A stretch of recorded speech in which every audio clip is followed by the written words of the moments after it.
Alors bonjour à tous, je m'appelle donc Viviane Bach et je suis la cofondatrice de Newsily que je vais vous présenter aujourd'hui. Avant de me lancer dans cette aventure, en fait j'étais journaliste web et vous ne serez donc pas étonnés de savoir qu'on va parler d'information ce matin. Alors Newsily, qu'est-ce que c'est? Newsily, c'est donc une application d'information qui réunit des articles de fond fournis par des médias partenaires. Alors des articles de fond, c'est-à-dire des enquêtes, des analyses, des portraits, qui sont souvent en accès payant aujourd'hui sur Internet. Donc ces contenus sont fournis par des partenaires qui, eux, sont rémunérés pour les contenus qui sont diffusés sur Newsily. On accède à Newsily via un seul abonnement de 9,90 € par mois, qui est sans engagement, et le premier mois est offert pour permettre à l'utilisateur de tester le service. Alors, une fois qu'on est abonné, on peut consulter tous les articles de la plateforme en illimité, sans publicité, et il y a un mode hors ligne pour pouvoir lire ces articles, même sans connexion Internet. Donc en fait, aujourd'hui, Newsily existe en bêta. Mais allez, pourquoi est-ce que j'ai pensé à Newsily? En fait, tout simplement, c'est venu quand j'étais étudiante en école de journalisme. Et j'étais bien placée pour savoir qu'une information de qualité, ça avait un coût, que ça soit humain et matériel aussi. Ça demande du temps et de l'énergie de rassembler des informations et de les réunir dans un seul article. Et pourtant, je me rendais compte que moi-même, alors que j'étais bien au courant de tout ça, je ne payais pas pour m'informer, notamment en ligne. Alors je me suis quand même un peu demandé comment ça se faisait, si même les journalistes ne payent pas pour s'informer. C'est quand même un comble. Et en fait, je me suis rendu compte qu'il n'existait pas d'offre qui répondait à ma manière de m'informer. Parce que moi, à ce moment-là, j'étais pas, j'allais pas voir qu'un seul média. Je consultais 2 articles de l'un, 3 articles de l'autre, 2 articles d'un troisième, et tout ça au gré de l'humeur du jour, des sujets d'actualité ou de mes centres d'intérêt du moment. Et du coup, je rêvais vraiment d'un abonnement unique qui me permette de lire tous les articles que j'avais envie de lire. Mais bon, alors ça, c'était l'idée, mais de l'idée à la réalisation, il y a un pas, enfin plusieurs en fait, et le premier a d'ailleurs été franchi ici même à Nantes, il y a maintenant 2 ans. En fait, ce projet, peut-être que certains d'entre vous en avaient entendu parler à l'époque, je l'ai présenté au Startup Weekend de Nantes, donc il y a 2 ans, sous le nom d'InPress. On était arrivé 2e, et au-delà de ce beau résultat, ce qui m'a encouragée à poursuivre, c'est les retours de tous ceux qui étaient là après, qui me disaient « Bon, c'était une super idée, alors maintenant, ton application, on l'attend, on veut la voir. » D'accord, ok. Alors moi, je suis journaliste, on me dit qu'on veut l'application. J'ai aucune idée de comment on construit une entreprise, de ce qu'est un business plan, un business model, parce que c'est bien gentil tout ça, mais à un moment, il faut vivre. Et c'est là que j'ai commencé à travailler avec Joël Allo, qui est avec moi aujourd'hui et qui est devenu après mon associé. Donc en fait, Joël, à la base, me connaît depuis toujours, en fait, parce que c'est une amie de mes parents avant même qu'ils ne se rencontrent. C'est vous dire, quoi. Et en fait, Joël, si on a commencé à travailler ensemble, c'est parce qu'elle a eu sa propre entreprise à un moment. Elle a aussi fait de l'accompagnement à la création d'entreprises et occupé différents postes de commercial et de gestion dans une entreprise. Donc on a commencé à travailler ensemble. On s'est rendu compte que notre binôme fonctionnait très bien. Et c'est elle, d'ailleurs, qui a du coup inventé un modèle économique qui permette à tous, Newsily comme les médias partenaires, de s'y retrouver. Mais une fois qu'on avait tout ça, on n'a pas tout de suite commencé à nous lancer dans de grands développements particulièrement coûteux, parce qu'une application et un site, ça coûte cher dès qu'on veut faire des choses un peu intéressantes. Donc on a cherché d'abord à valider le concept, côté utilisateur déjà, donc on a fait une étude des marchés qui nous a confirmé que oui, il y avait de la place pour une application comme la nôtre, ce qui est plutôt rassurant. Et côté médias aussi, bien sûr, parce qu'une application comme la nôtre ne peut marcher sans les médias. Donc on est allé les rencontrer un par un toute l'année dernière. Et devant leur réaction, qui était plutôt positive, on s'est dit, bon bah, lançons-nous, commençons à développer cette application. Et on va commencer à réunir une équipe pour ce faire. Donc aujourd'hui, dans l'équipe, il y a donc Agathe et Adrien. Agathe, elle est journaliste et c'est elle qui est chargée de mettre en ligne tous les articles qui sont publiés aujourd'hui sur l'application. Agathe, on a travaillé ensemble, en fait, on a participé au lancement d'applications d'actualité sur Windows 8 au moment où cet OS est sorti. Il y a aussi Adrien qui a rejoint l'équipe. Adrien, il est designer et c'est un de mes amis de lycée, en fait. Parce que bon, une application, c'est bien, mais on est assez impitoyable finalement dans le monde des applications. C'est-à-dire, on télécharge une application, elle est belle, elle est fonctionnelle, intuitive, c'est cool, on la regarde, on la trouve pas très belle, et ben on la supprime tout de suite ou on ne revient jamais. Donc on a vraiment travaillé avec lui pour essayer de faire que l'expérience utilisateur soit bien. Puis bien sûr, une application, ça demande du développement. Donc pour nous aider dans cette lourde tâche, il y a Laurent qui a développé l'application iOS, Hervé et Glenn qui ont été rejoints par Maxime pour le côté back-office. Ça a été un peu long, pour tout vous dire, de les trouver, ces développeurs, mais ça a été vraiment une belle rencontre. Aujourd'hui, c'est grâce à eux que je vais pouvoir vous montrer l'application dont on vous parle.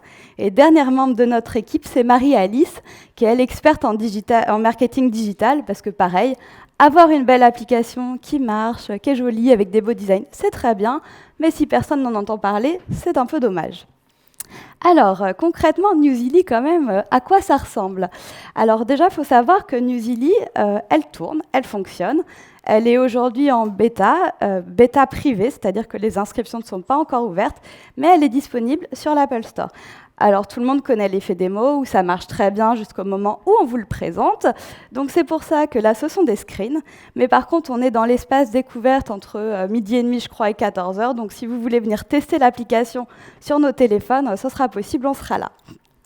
Donc, alors, Newsily, comment ça se présente? Donc là, quand on arrive sur l'écran d'accueil, on se connecte et on arrive sur la rubrique à la une. Alors la rubrique à la une, donc, ça reprend un peu donc les différents articles qui sont publiés sur l'application. Et donc quand on scrolle, on peut voir qu'il y a différents articles qui sont publiés et on peut voir les logos des uns et des autres. Comme vous pouvez le remarquer, en fait, en haut à gauche, il y a un petit menu hamburger qui permet donc d'accéder aux différentes rubriques dans lesquelles les articles sont rangés. Donc il y a France, Monde, Économie, Tech, Planète, Culture. Finalement, aujourd'hui, des rubriques très classiques, ce qui peut paraître bizarre pour une application qui se veut nouvelle, mais en même temps, il fallait qu'on trouve, comme on travaille avec des partenaires médias très différents les uns des autres, il fallait qu'on trouve un point commun pour pouvoir catégoriser leurs articles, alors qu'eux ont toujours leur propre système de classement. Or ça évoluera sans doute au cours du temps. Alors vous avez peut-être remarqué, donc en haut de cette page à la une, il y a deux gros boutons. Alors ces deux gros boutons, à quoi ils servent? Donc si on appuie sur le bouton de gauche, en fait, ça va lancer le téléchargement de tous les articles, photos comprises. C'est ça qui va permettre, donc on peut bien sûr annuler le téléchargement si on n'en a pas envie. L'idée, c'est donc qu'en un seul geste, le matin, par exemple, pendant qu'on se brosse les dents, je ne sais pas quoi, on télécharge ça une, et si après on doit prendre les transports ou attendre son avion, que sais-je, et où on n'a pas de réseau, on pourra donc lire absolument tous les articles.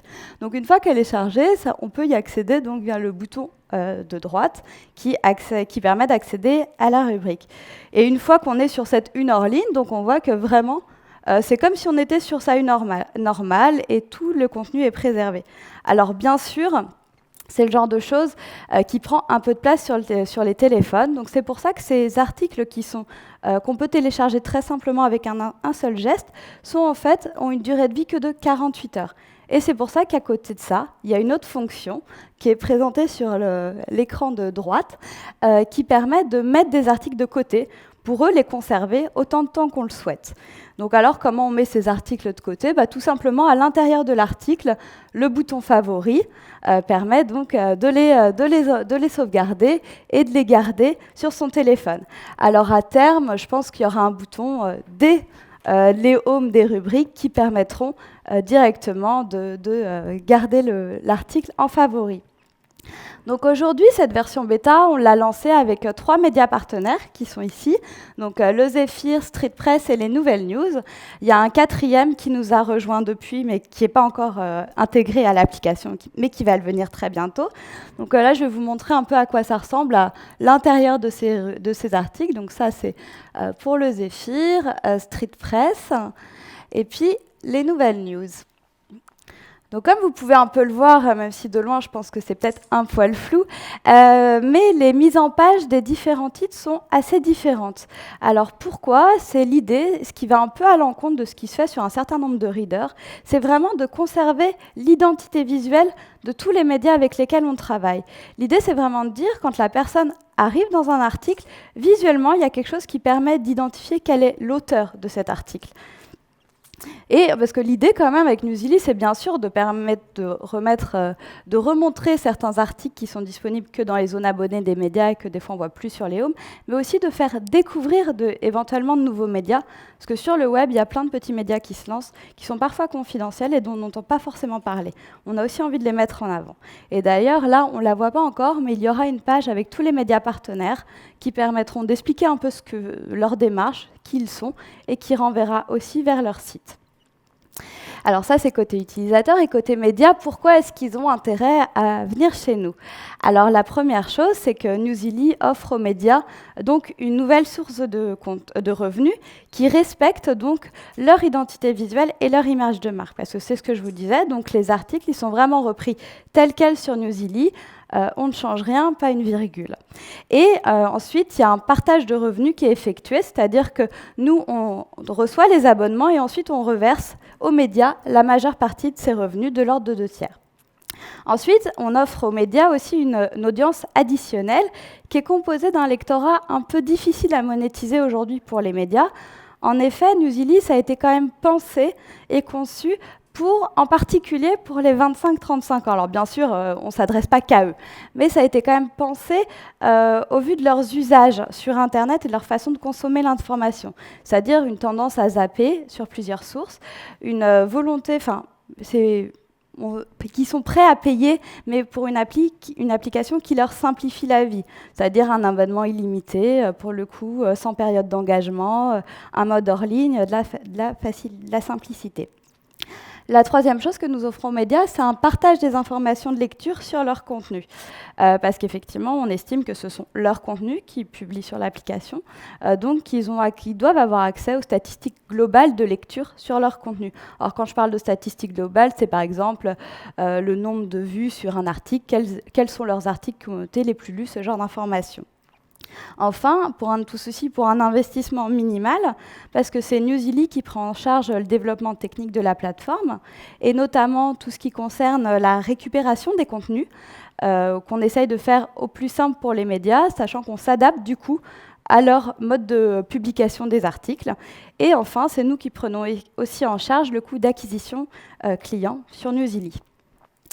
Alors aujourd'hui, en fait, où nous en sommes? Donc là, comme je vous le disais, il y a une version bêta qui tourne sur iOS et elle est alimentée en nouveaux articles tous les jours. Cette version de bêta, elle nous sert à deux choses en fait. D'une part, à poursuivre le développement web et mobile, parce qu'une version bêta, ça permet d'avoir des premiers utilisateurs qui nous disent « Ah, bah ça marche bien, ça marche moins bien, ça faudrait peut-être améliorer ça, et puis ça serait bien cette fonctionnalité-là. » Donc ça permet vraiment, on dialogue avec eux pour orienter le développement dans un sens qui leur convienne. Ensuite, bien sûr, dans le développement, il y a aussi des nouvelles fonctionnalités pour le lancement, parce qu'aujourd'hui, c'est ce que je vous disais, on ne peut pas s'inscrire sur l'application, à part si nous, on fournit des codes. Donc, bien sûr, pour le lancement, il y aura une fonction d'inscription. Et le troisième point du développement, c'est bien sûr Android, auquel nous travaillons. La deuxième chose à laquelle nous sert cette version bêta, c'est dans la discussion des nouveaux partenariats. Parce qu'effectivement, il y a un certain nombre de médias qui nous ont dit c'est une belle idée tout ça, mais nous, avant de vous confier nos articles, on aimerait bien savoir à quoi ça va ressembler, ce qu'on peut tout à fait comprendre. Donc du coup, cette version bêta aussi nous sert dans le but de ces discussions. Donc nous, là, on a pour objectif en fait de se lancer, alors soit fin 2016, plus probablement début 2017, avec une dizaine de médias partenaires, et puis ça a vocation donc à augmenter au fil du temps. Et demain, vous vous en doutez bien, on a plein d'idées pour la suite. Donc la première chose, c'est d'abord effectivement d'avoir une application disponible sur tous les OS et optimisée pour tablette, parce qu'aujourd'hui, on est vraiment sur du mobile, c'est un choix, mais on va développer des applications pour iPad, etc. Le deuxième point, c'est l'ajout de fonctionnalités et le développement de nouveaux outils techniques adaptés. Dans les nouvelles fonctionnalités, on a notamment plein d'idées en termes de personnalisation, que ce soit pour des thèmes, pour l'ordre des rubriques, ce genre de choses. Et la troisième chose, c'est l'ouverture à la presse étrangère. Alors, sous deux options différentes, c'est-à-dire que d'une part, par exemple, intégrer des articles de la presse anglophone ou francophone, peu importe, en version originale sur l'application, et aussi de proposer des traductions. Et à l'inverse, de pouvoir développer Newsily un peu dans tous les pays du monde et de leur proposer dans ces autres pays des traductions d'articles français, par exemple. Donc voilà, ça c'est un peu nos différentes pistes pour demain. Et en fait, on arrive à la fin de mon quart d'heure qui m'est attribué, donc si vous avez des questions, n'hésitez pas. Bonjour, je dois dire que je suis hyper content de voir un projet comme ça et c'est chouette de voir des gens qui se décarcassent pour faire payer de l'information et rémunérer les gens qui la produisent. J'aurais une question, parce que j'ai cru comprendre qu'il y avait une personne qui était en charge de trier les articles. Petite question piège, est-ce que justement c'est pas un peu censurer la presse ? Non. Dans le sens où, elle trie les articles, pas vraiment. C'est-à-dire qu'elle récupère les articles pour les mettre en ligne sur la plateforme et pour les organiser dans les bonnes rubriques. Donc, c'est pas vraiment de la censure, je pense. C'est une question piège. Merci, bonjour. Justement, un peu dans le prolongement de cette question, c'est quoi la ligne éditoriale, le choix des articles ? C'est une rubrique qui est déversée systématiquement de façon automatique ou il y a de l'intervention humaine et des choix qui sont faits pour publier ce que vous mettez sur l'application ? Alors aujourd'hui, c'est vraiment une personne, une journaliste, qui publie les différents articles dans les différentes rubriques de l'application. Après, on va dire que ça dépend beaucoup aussi de nos partenariats avec les médias. C'est-à-dire que... Oui, vas-y, continue. Je pensais que tu voulais ajouter quelque chose. Donc en fait, après, les articles publiés dépendent aussi des partenariats qu'on fait avec les médias, sachant que nous, on fonctionne sur un régime très souple. C'est-à-dire qu'on discute avec chacun d'entre eux. Certains vont nous dire, je vous laisse l'autorisation de publier les articles, autant d'articles que vous le souhaitez. D'autres vont nous dire, il y a une limite de temps par semaine, dans un premier temps en tout cas, pour tester le service. Donc nous, en fait, avec ces contraintes-là, demandées par les médias, nous, on va récupérer les articles et les publier pour que ça fasse du sens et qui correspondent un peu... Notre idée éditoriale aujourd'hui, si on pourrait la définir en quelques mots, c'est de publier des articles à valeur ajoutée, en fait, qui apportent du fond, qui apportent des connaissances, qui apportent une autre vision de voir les choses. Voilà, c'est la seule chose qu'on se mette aujourd'hui. Je voulais savoir, donc les éditeurs avec lesquels vous êtes partenaires, ce sont des articles qui vont être payants chez eux, ou réservés aux abonnés. Il y a une notion d'exclusivité pendant un certain temps, j'imagine. Et quel est le partage de revenus, le modèle que vous faites avec les éditeurs ? Alors déjà, en fait, on ne prend pas uniquement des articles payants, parce que c'est pas parce qu'un article est payant ou ne l'est pas qu'il est de plus ou moins grande qualité, quoi. Donc nous, l'idée c'est vraiment de publier des articles de fond. Finalement, la majeure partie est payante. Il y en a une petite partie qui ne l'est pas, mais elle est payante d'une autre façon, parce que quand c'est gratuit, c'est que c'est finalement financé par de la publicité, il y a des transferts de données, etc. C'est jamais tout à fait gratuit. Mais voilà, donc ça c'est pour la première partie de la réponse. Ensuite, au niveau de la rémunération des partenaires, en fait, c'est... peut-être je te laisse... Je vais vous emprunter. Merci. Oui, alors au niveau de la rémunération des partenaires, en fait, on leur reverse une quote-part, la plus grosse d'ailleurs, des abonnements que nous avons perçus. la proportion est de l'ordre de 1/3, 2/3. Et ça a été conçu de façon à ce que les grands titres et les plus petits aient tous une rémunération équitable, je ne sais pas, mais pas seulement symbolique, je ne trouve pas le mot.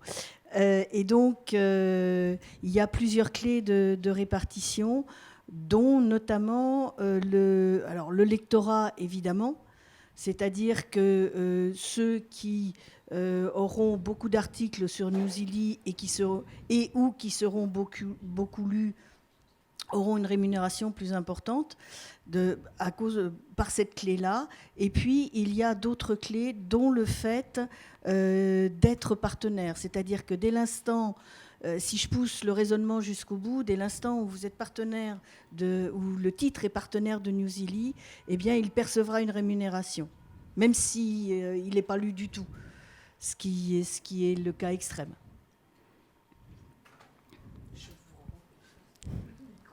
Merci. Alors, vous avez peut-être déjà répondu directement ou indirectement à la question. Si c'est le cas, je vous prie de m'en excuser. Mais alors, justement, si vous faites un partenariat avec Street Press, par exemple, est-ce que tous les articles de Street Press se retrouveront sur Newsily? Ou est-ce que vous faites une sélection?